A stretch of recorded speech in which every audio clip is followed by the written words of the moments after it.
Inilinaw ng Department of Health na hindi airborne disease ang monkeypox o mpox. Kasunod po ito ng pagkabahala ng publiko dahil sa naitalang kaso ng mpox sa Mandaluyong.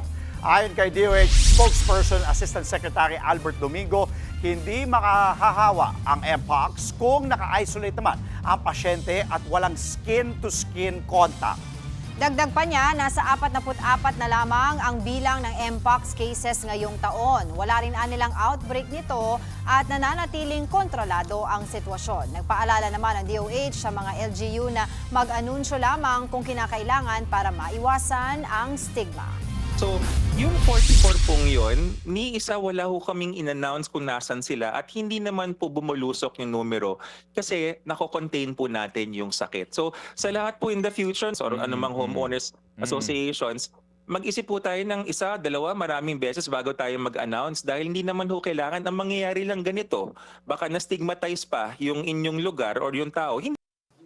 Mga kapatid, Angela Lagunsad Castro po para sa komprehensibo at makabuluhang balitaan at talakayan. Mag-follow at subscribe na sa social media pages ng News 5.